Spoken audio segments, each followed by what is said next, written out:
Bismillahirrahmanirrahim. Assalamualaikum warahmatullahi wabarakatuh. Alhamdulillahi rabbil alamin wa bihi nasta'inu ala umuri dunya waddin wa ala alihi wa sahbihi ajma'in. Allahumma salli ala Muhammad wa ala ali Muhammad kama shallaita ala Ibrahim wa ala ali Ibrahim fil alamin innaka Hamidum Majid. Alhamdulillah, kita bersyukur pada Allah Subhanahu wa taala pada sore hari ini kita diperkenankan oleh Allah Subhanahu wa taala untuk bersilaturahim kembali di Majelis Ta'lim As-Salimi yang bertempat di Masjid Al-Zaitun, Komplek CSB Kota Cirebon. Salawat dan salam semoga selalu dilimpah curahkan pada Nabi kita Nabi Muhammad Sallallahu Alaihi Wasallam, para keluarganya, para sahabatnya, dan mudah-mudahan pada kita semuanya selaku umatnya yang insya Allah selalu mentaati apa yang diperintahkan oleh Allah dan menjauhi apa yang dilarang oleh Allah Subhanahu Wa Taala. Amin. Nah, saya hormati Ketua Majelis Ta'lim Salimi dan seluruh jajaran pengurusnya. Saya hormati Ketua DKM Masjid Al-Zaitun Pak Haji Budi Firmansyah dan seluruh jajaran pengurusnya, bapak-bapak, ibu-ibu yang dimuliakan oleh Allah Subhanahu wa taala. Kita lanjutkan kajian tafsir pada sore hari ini surat Al-Kahfi ayat 62. Sebelumnya menjawab pertanyaan dari Pak Haji Ibrahim ya. Pak Haji Ibrahimnya ada nggak? Nggak ada ya? Ya, ada ya. Jangan. Itu masalah sadaqallahul azim dan masalah surat Hud ayat 42-43 kalau nggak salah. Surat Hud ayat 42-43. Supaya nanti disampaikan ke Pak Ibrahim bahwa tidak ada ayat Al-Quran secara jelas, secara eksplisit tentang bacaan Shadaqallahul Azim setelah membaca Al-Quran. Tapi kalau secara implisit, secara tidak langsung, ada pada surat Ali Imran ayat 95. Secara implisitnya itu yang banyak digunakan. Surat Ali Imran ayat 95. Qul sadaqallahu fattabi'u millata Ibrahim hanifa wa ma kana minal musyrikin. Secara implisit, tapi secara eksplisit, secara jelas, secara terang-terangan di dalam Al-Quran tidak ada perintah untuk membaca apa? Shadaqallah. Bahkan kemudian kemarin sudah dijelaskan juga Pak Haji Nana dalam hadis Rasulullah Shallallahu Alaihi Wasallam ketika ada para sahabat yang membaca Al-Quran, maka kemudian setelah selesai membaca itu, beliau menyatakan fahasbuk, cukup, fahasbuk, tidak kemudian sadaqallah, tapi cukup. Artinya dari dua pegangan kita, baik Al-Quran adalah hadis, itu tidak ada yang memerintahkan atau menganjurkan untuk membaca apa? Shadaqallah. Kemudian bagaimana? Apakah kemudian itu menjadi bid'ah atau tidak? Ada beberapa pendapat ulama yang menyatakan mengambil dari surat Ali Imran ayat berapa? Tapi bukan kemudian itu harus dilakukan setiap membaca apa? Cuman itu adalah pengakuan terhadap firman Allah. Kenapa? Karena munculnya kalimat shadaqallah pada surat Ali Imran ayat 95 itu karena terjadi pada kaum Yahudi. Kaum Yahudi itu ketika turun Al-Quran, maka kemudian mereka malah mengganti apa? Fabaddalal ladzina dzalamu, kan itu, mereka mengganti sebagian apa? Ayat Al-Quran yang mestinya ra'ina menjadi ru'auna, misalkan kan gitu. Jadi mereka tidak betul-betul membenarkan firman Allah. Atau kemudian ada juga yang mengatakan setelah selesai membaca bukan shadaqallahul adzim tapi sami'na wa ata'na. Itu juga ditujukan kepada orang-orang mana? Yahudi dan Nasrani. Karena ketika mereka mendengar firman Allah, mereka mengatakan sami'na wa asoina. Jadi bukan kemudian sami'na wa ata'na. Berarti kalau sami'na wa asoina, mereka tidak betul-betul menganggap benar apa yang difirmankan oleh siapa? Oleh Allah. Gitu. Bagaimana sikap kita? Mangga mau dibaca atau apa? Tidak, yang jelas kalaupun dibaca itu adalah berarti kita mengakui apa? Kebenaran apa? Firman Allah. Kalau mengakui kebenaran firman Allah berarti harus diapa? Diamalkan, ditaati, dipedomani. Bukan hanya shadaqallahul adzim. Setelah itu kita juga nggak ngerti apa yang dimaksud dengan shadaqallahul adzim itu. Gitu. Nah itu. Jadi tidak ada baik dari Al-Quran atau hadis yang secara apa? Eksplisit. Tapi secara implisitnya ada pada surat apa? Ali Imran ayat berapa? Ya. Tuh ya, untuk shadaqallah. Kemudian Pak Haji Ibrahim menanyakan juga pada surat Hud ayat berapa? Ayat 42-43 di mana ada sebuah kejadian yang luar biasa, yaitu apa? Kisah Nabi siapa? Nabi Nuh. Bukan kisah Aceh dan Sumatera Barat. Nabi Nuh ini mah dulu. Terjadi apa? Ya, air banjir yang luar biasa, badai yang luar biasa. Kemudian dalam keadaan banjir dan badai itu, ombak laut yang begitu besar dibarengi dengan apa? Angin yang begitu besar juga. Kemudian Nabi Nuh menyeru siapa? Anaknya. Dan fima'zilin, dari tempat yang jauh. Dari tempat yang apa? Yang jauh. Tapi kemudian direspon oleh siapa? Oleh anaknya. Anaknya juga adalah berada di tempat yang terpencil di sebuah apa? Bukit, sebuah gunung. Nabi Nuh menyeru kepada anaknya supaya ikut naik kepada apanya? Perahunya. Anaknya mengatakan bahwa saya akan berlindung di balik bukit ini. Berlindung dari air.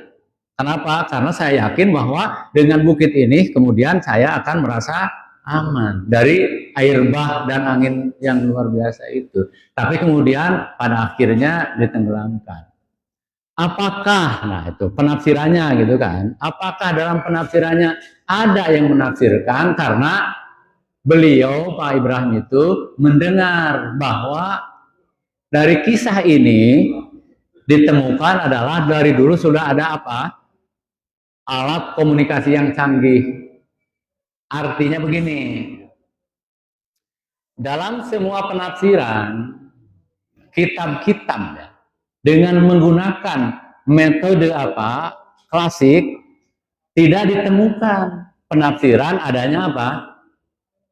Alat komunikasi. Tapi kemudian belakangan ini ada sebuah pendekatan dalam menggali sebuah teks, dalam menafsirkan sebuah teks itu dengan pendekatan penafsiran hermeneutik. Walaupun hermeneutik ini kemudian menjadi kontroversi di antara para ulama. Hermeneutik itu adalah sebuah kajian di mana ingin menggabungkan itu, ingin mengkolaborasikan antara realitas tekstual dengan kontekstual, antara realitas tekstual dengan kontekstual. Tekstualnya adalah bahwa ada komunikasi antara siapa? Nuh dengan siapa? Putranya dari tempat yang apa? Yang jauh. Bagaimana? Misalkan gini, bayangkan bukitnya adalah Gunung Ciremai. Kalaupun ada di bawah Gunung Ciremai saja, dengan begitu air yang bergemuruh ombak dan angin yang luar biasa, tidak mungkin seruannya itu terdengar. Tapi ini menjadi terdengar. Maka dalam pendekatan hermeneutik ingin mencoba untuk mengkomunikasikan antara tekstual dengan kontekstual. Maka kemudian para penafsir modern yang menggunakan kajian teori hermeneutik mengatakan bahwa tekstual dari ayat yang teksnya begitu ternyata gelombang lautan dan angin itu mampu untuk membawa apa? Nah, sehingga kemudian itu adalah dengan daya gelombang itu. Yang kemudian daya gelombang itu dalam ilmu fisika itu ada dua. Ada gelombang elektromagnetik, ada gelombang mekanik. Ada elektromagnetik. Elektromagnetik itu adalah sebuah gelombang yang mampu untuk menyambungkan antara satu dengan yang lain tanpa harus ada medium. Tidak harus ada material yang lain sebagai mediumnya. Contoh kita nih menggunakan Wi-Fi misalkan nih. Atau kita mendengarkan radio. Maka kemudian tidak ada material yang lain untuk menyambungkan itu. Misalkan dari pemancarnya dari sana, radionya di mana, Mbah Haji Yusuf, misalkan di Pilang, pakai kabel ke sininya disambungkan. Berarti kabel itu apanya? Medianya, material sebagai mediumnya. Tapi radio kan tidak begitu. Hanya mengandalkan dengan kekuatan sinyalnya itu. Begitupun dengan kita menggunakan Wi-Fi dan sebagainya, menggunakan internet dan sebagainya. Berarti itu adalah gelombang elektromagnetik. Tapi kemudian kalau yang dilakukan oleh Nabi Nuh dalam kajian hermeneutik itu adalah merupakan gelombang mekanik. Mekanik itu ada material yang lain sebagai medianya untuk menghubungkan. Kita lagi kecil, Pak Jirana lagi kecil tuh, kita membuat alat komunikasi dari kaleng. Nah, pakai medianya benang. Halo, nah gitu. Pengenan ke sana, berarti itu gelombang. Cuman gelombangnya mekanik. Berarti ada material yang lain yang mampu untuk menyambungkan itu. Maka kemudian kasus dalam surat Hud ayat 42 dan 43 itu adalah menggunakan gelombangnya gelombang mekanik, di mana ombak lautan dengan angin itu sebagai medianya untuk menyambungkan suaranya siapa? Nabi Nuh kepada siapa? Anaknya. Nah gitu kalau dalam kajiannya hermeneutik. Kemudian kenapa muncul pendekatan-pendekatan itu? Karena semakin ke sini semakin ada para ulama, para penafsir itu ingin mencoba mengkomunikasikan antara tekstual dengan kontekstual. Kenapa?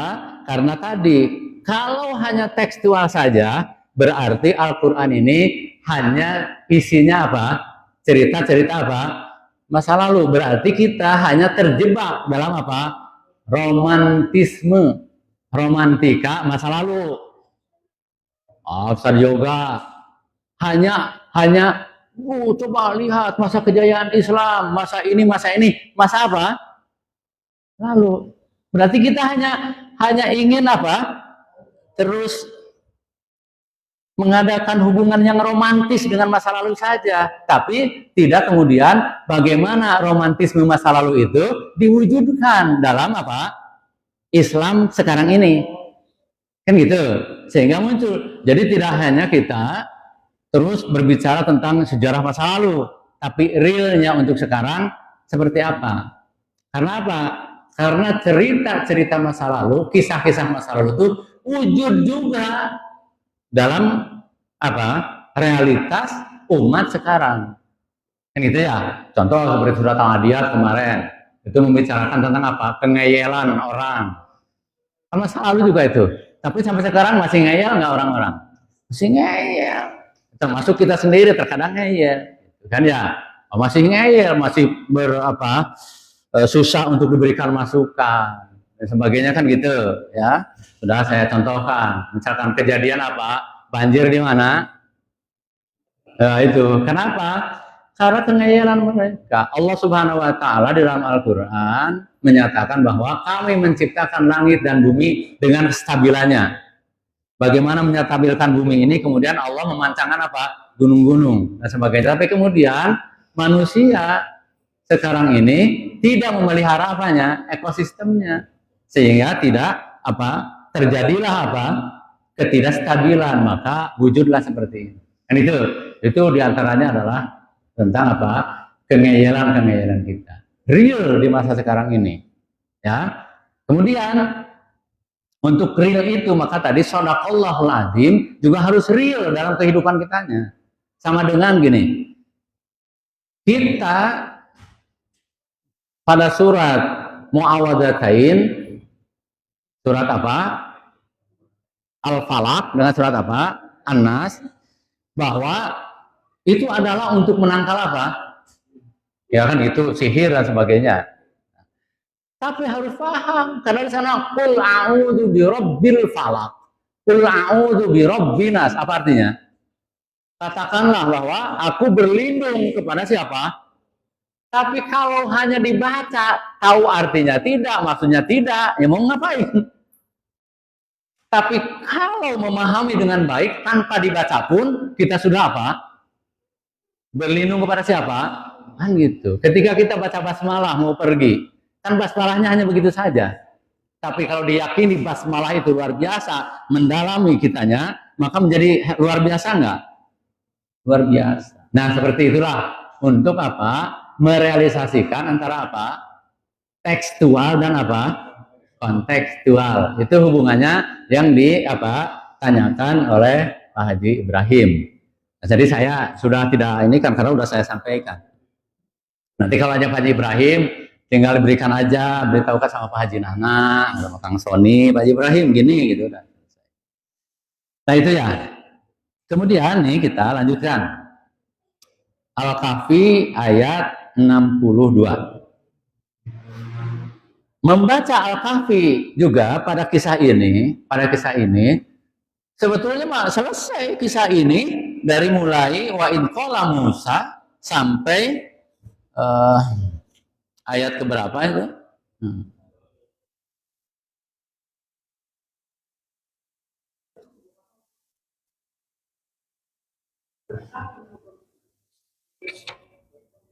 Sampai ayat 82.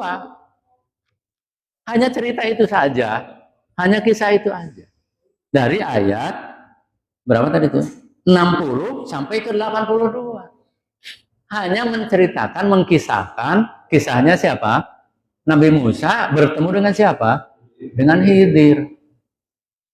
Tapi kemudian yang harus kita pahami adalah hikmah di balik ini semua. Karena nanti di sini ada rusda, ada laduni. Sekarang juga kan sering kita mengenal tentang ilmu laduni. Juga mengenal tentang apa? Rusdan, arsada yursidu atau rosada yarsudu. Kemudian arsada yursidu kesannya menjadi apa? Mursyid. Ada di sini rusdannya. Nah, di balik inilah yang harus kita pahami dengan baiknya. Bukan membaca teksnya saja. Kalau teksnya sudah selesai, hanya cerita itu saja. Menceritakan bahwa Nabi Musa diberikan sanksi oleh Allah karena mengaku dirinya paling apa. Nah, kemudian sanksinya suruh mencari orang yang lebih pintar lagi. Siapa? Yaitu Khidir itu. Kemudian di dalam ceritanya Khidir itu kemudian memberikan pemahaman-pemahaman yang kemudian Musa sendiri tidak apa? Sabar menghadapi itu. Kayak ya. Kita lihat. A'udzubillahi minasyaitonir rajim.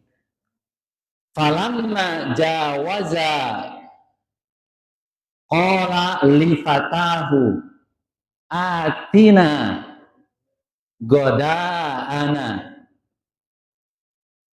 laqad laqina min safarina hadza nasab. Ya. Hadza nasaba.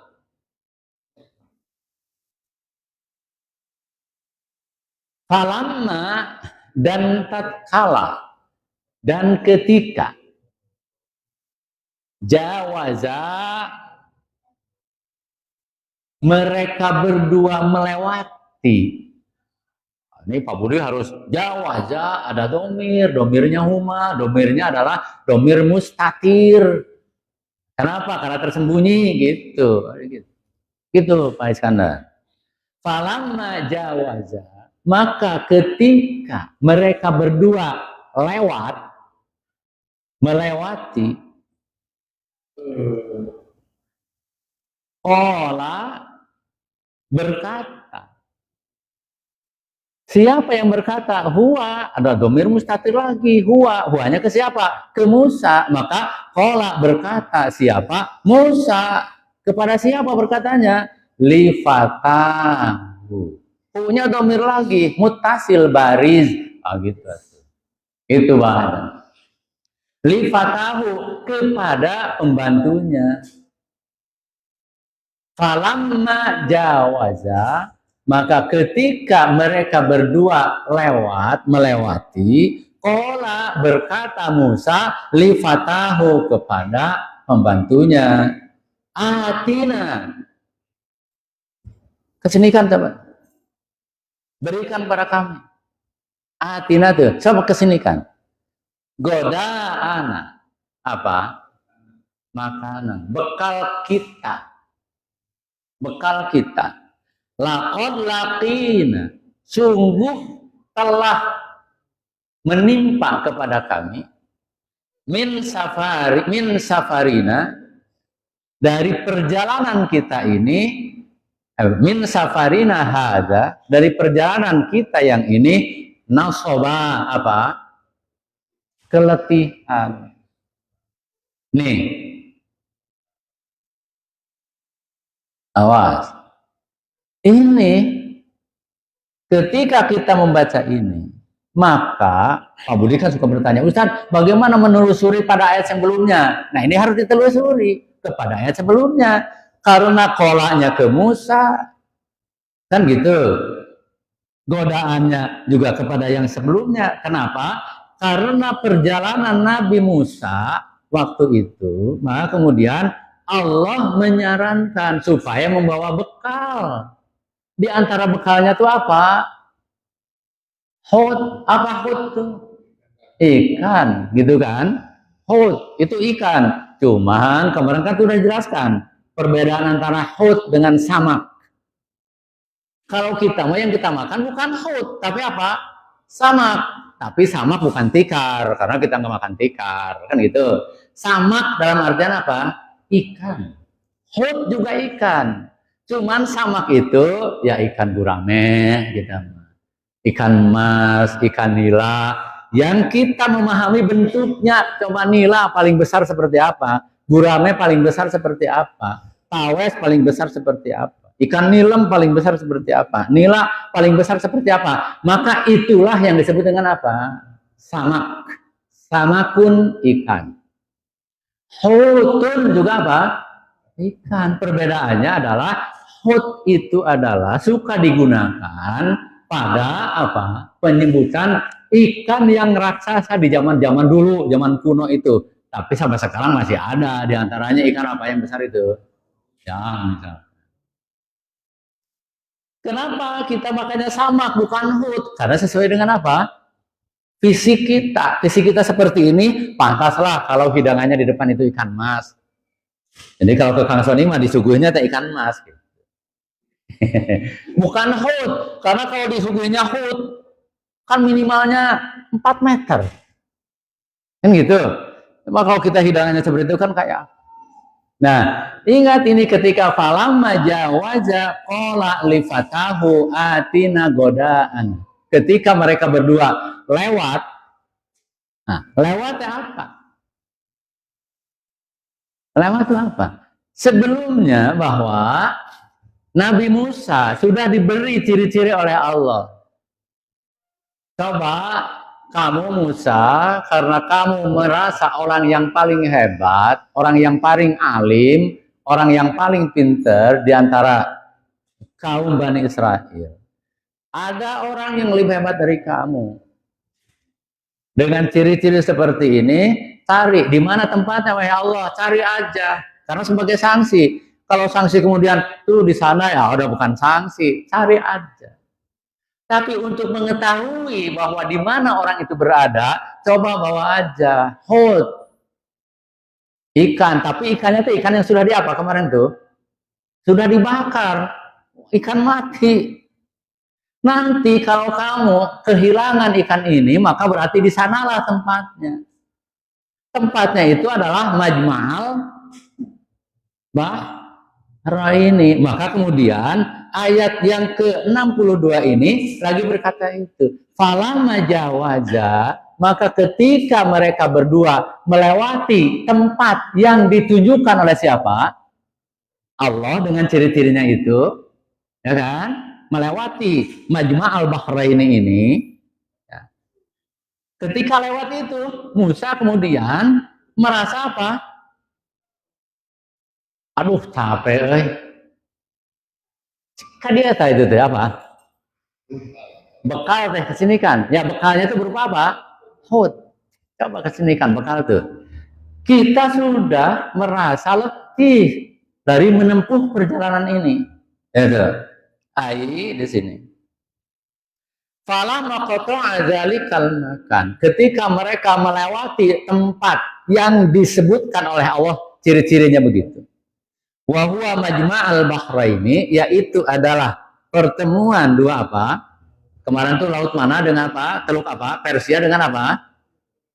Mediterania di apa gitu ya. Alladzi ju'ila mau'idan lil mulaqati. Yang sebagai apa? Tempat yang dijanjikan oleh Allah untuk adanya pertemuan itu. Qala Musa li fatahu. Kemudian Musa berkata kepada pembantunya, yaitu Yusha bin Nun. A'tina, coba kesinikan. Ta'amal goda, makanan sekarang ini, coba bekal kita tuh kesini. Laqina min safarina hadha nasaba. Ai laqina fi hadha safaril aina wa ta'ab. Aduh, ternyata sudah menimpa kita nih. Ailakina dari lako, yalki, lako, lakaina, lakina, artinya menemui kita, menempa kita, menimpa kita. Apa? Nasoban, keletihan, fi hada safari, dengan adanya perjalanan ini. Wa kana qad sara lailatan wa juz'an minan nahari.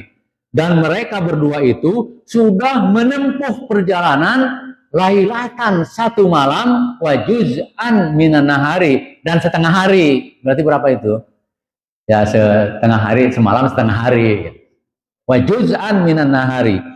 Ba'da an jawaza sakhrati, setelah mereka melewati batu itu. Jadi ceritanya ya, ini kalau cerita ini kan kelihatannya tidak urut ya cerita itu. Cerita itu kelihatannya tidak urut. Ba'da an jawaza as-sakhrata, setelah mereka berdua melewati satu batu ini. Oke, ini. Dan mereka pergi untuk mencari seseorang. Tidak terasa sudah melewat. Tapi awas. Ternyata di tempat Majma' al-Bahrain itu ada batu besar di sana itu. Mereka juga merasa capek, kemudian diamlah di mana? Di batu itu, as-sakhroh itu. Di dalam Al-Qur'annya tidak diceritakan as-sakhrohnya, maka itulah memerlukan penafsiran. Ya. Nabi Musa dengan Yusha bin Nun itu beristirahatlah di mana? Di batu itu. Sampai nanti pada ayat 63-nya ketiduran juga Nabi siapa? Musa itu di batu itu. Tapi setelah bangun, melakukan lagi apa? Perjalanan. Di tengah-tengah menempuh perjalanan ini, Nabi Musa merasa apa? Letih, capek, sok hadirkeun, kesini kan bekalnya. Nah, ketika itulah ketahuan, udah ini tuh lupa. Tadi ada kejadian ketika lagi kita beristirahat di batu itu dan engkau juga tertidur wahai Musa, ternyata Hud ini apa? Loncat dari tempatnya masuk ke lautan itu. Dan gitu. Bahwa kemudian Nabi Musa nanti, itulah ayo balik deh gitu. Itu tempat yang ditunjukkan oleh Allah gitu ini pada ayat berikut. Ya. Kemudian qala ara'aita id awaina ila sakhrati fa inni nasitul huta. Aduh, Musa begini kata Yusa. Qala al-fata, qala di sini al-fata berarti ada dhamir juga mustatir. Airnya ke al-fata. Jadi di sini dijelaskan kalau dapat saya dijelaskan. Qala al-fata berkata si fata tadi. Si muridnya Musa atau ada yang mengatakan pembantuna yaitu Yusha bin Nun hina talaba Musa minhu al-huta lil ghadai. Ketika Musa meminta apa? Hut, ikan yang dibawa tadi sebagai bekal itu. Ketika diminta, sok kesini kan. Ara'aita idza awaina gitu. Subhanallah. Tahukah engkau wahai Musa? Ara'aita. Tahukah engkau wahai Musa? Idza awaina ketika kita semua berlindung. Ketika kita beristirahat ila sakhrati pada satu apa? Pada sebuah batu allati numta indaha yang engkau itu sempat tidur di batu itu. Mada hadasa minal amril ajib. Ada sebuah peristiwa yang begitu apa? Menakjubkan. Ada peristiwa yang begitu menakjubkan. Laqad kharajal hautu minal miktali wa dakhalal bahra. Apa peristiwa yang mengejutkannya? Laqad kharajal hut. Ternyata hut itu keluar minal miktal dari keranjang yang dibawanya. Wa dakhalal bahra dan masuk ke mana? Ke lautan. Wa asbaha alaihi mislal quwati. Atau misal dan kemudian lautan itu ketika apa? Ikan itu loncat, kemudian masuk di lautan itu ternyata kelihatan terbentuk sebuah apa? Terowongan untuk masuknya apa? Hut ke lautan itu. Padahal hut itu sudah apa? Sudah dibakar. Nah inilah yang kemudian disebut dengan apa? Mukjizat yang diberikan oleh siapa? Allah kepada siapa?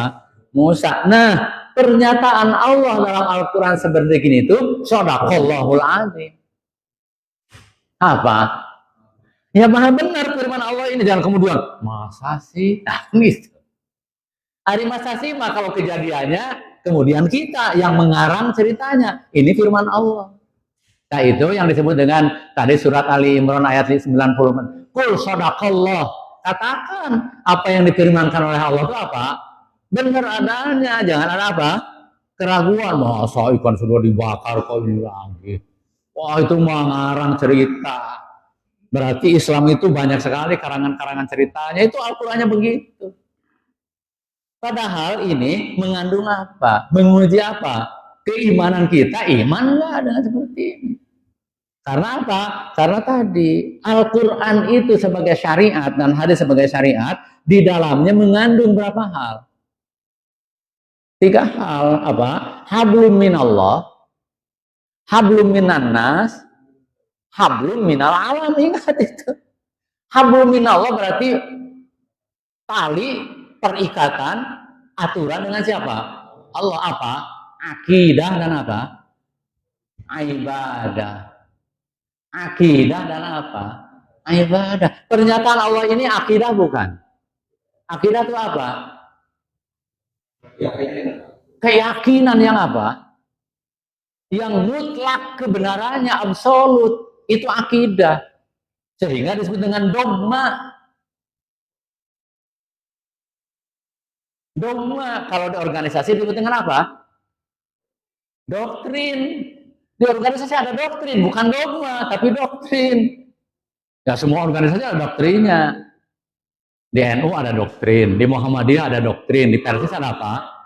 Doktrin, tapi bukan dogma.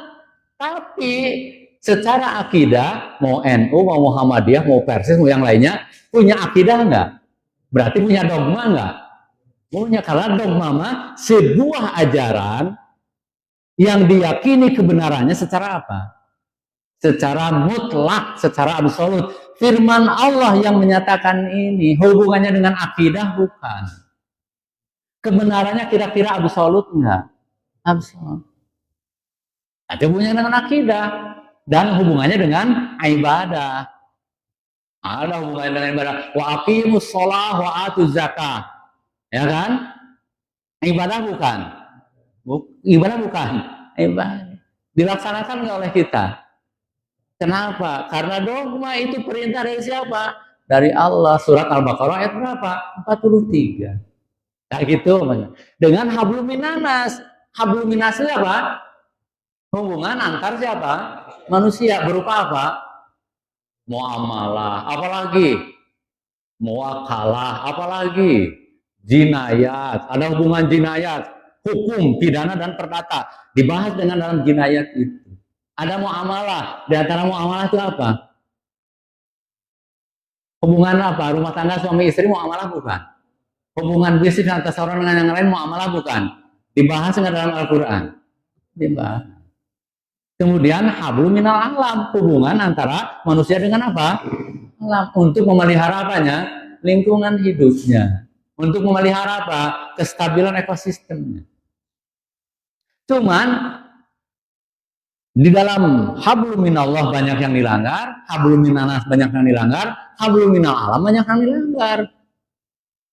Contoh, sudah saya contohkan kemarin misalkan ya, saya contohkan. Di antara hablum minal alam, misalkan ini mah yang kecil-kecil aja. Ketika mendirikan apapun yang berupa apa, apakah itu perumahan, apakah ini apa, mall dan sebagainya, ada syaratnya, harus memenuhi amdalnya. Ya kan? Tapi kemudian dilanggar nggak tuh amdalnya? Dilanggar. Berarti hablum minal alamnya apa? Dilanggar. Maka pantas kalau terjadi banjir di mana-mana. Karena hablum minal alamnya dia apa? Dilanggar. Apalagi hablum minallahnya. Banyak juga yang melanggarnya. Maka sekali lagi, baca apa? Teks dalam Al-Quran itu, intinya ada 3. Yaitu apa? Hablum minallah. Terus apa? Hablum minannas dan hablum minallahnya apa tadi? Akidah dan apa? Ibadah. Hablum minannasnya apa? Muamalah, jinayat dan sebagainya. Ya kan? Oke. Hablum minal alamnya juga.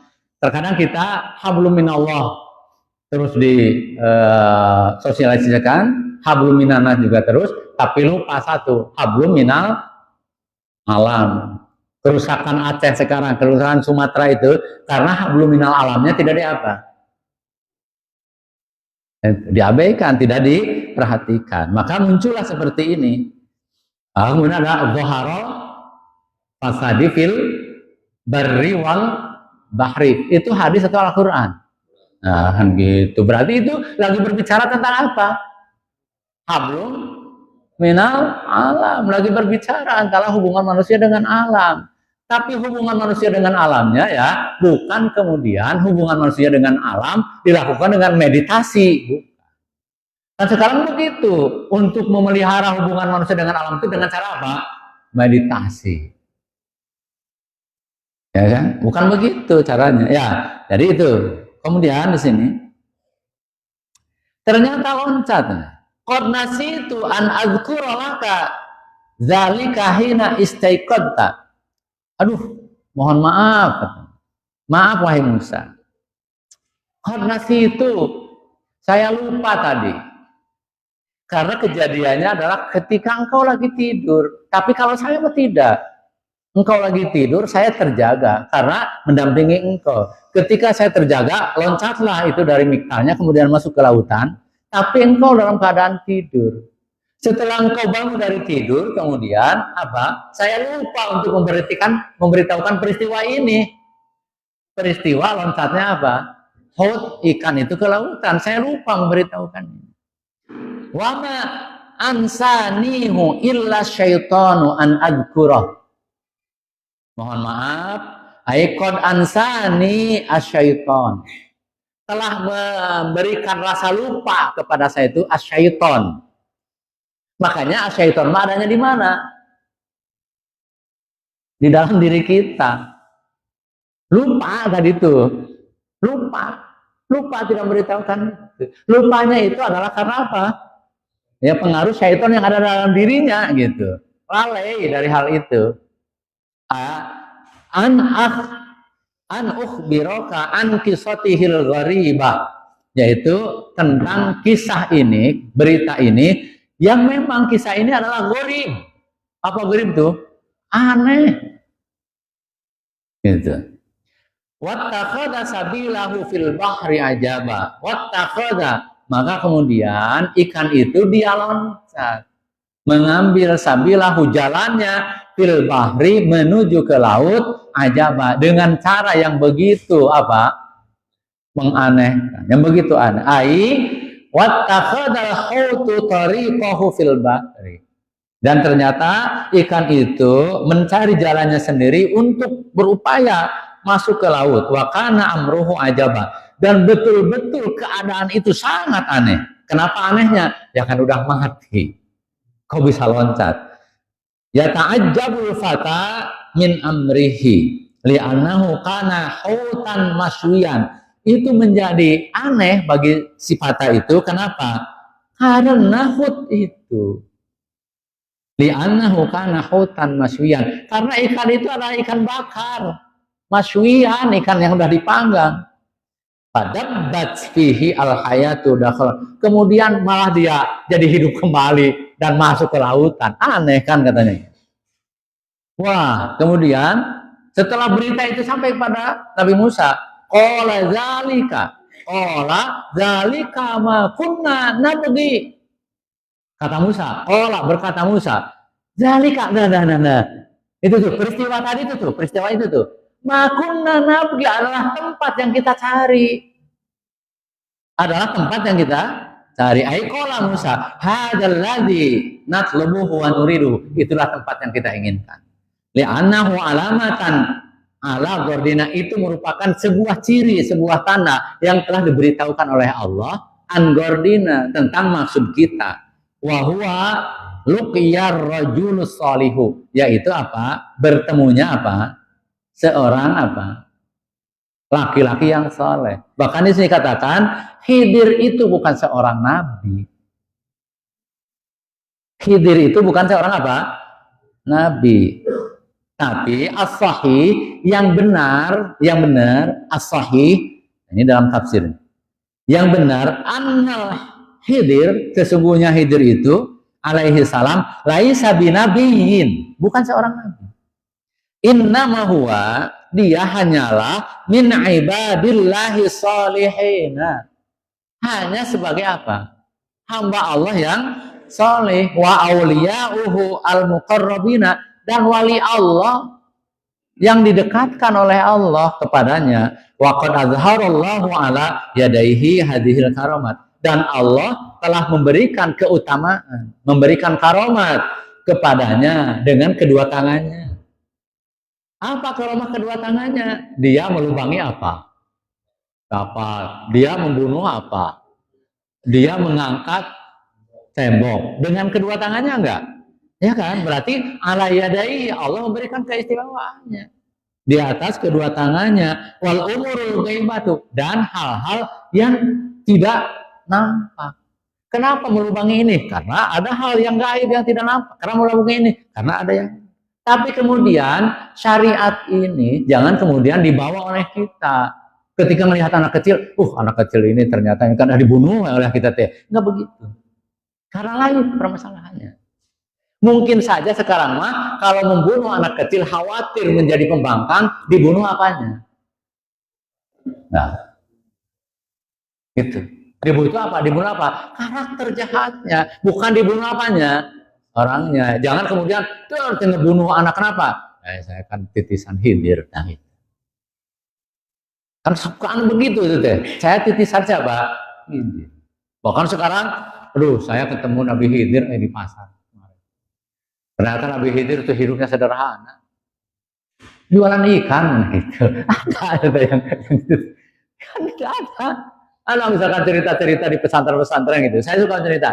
Itu Nabi Khidir itu lagi digendong, saya ketemu. Ya gitu. Ya itu jangan begitu. Itu mah cerita ngarang karena dari kita nggak harus diapa. Nggak harus dipercaya. Akidahnya bukan begitu. Ya, tapi cerita semacam itu ada cerita semacam itu. Ya. Kayak nanti nih ke bawah lagi. Oke. Karena sudah tahu bahwa itu adalah tempatnya yang ditunjukkan oleh Allah,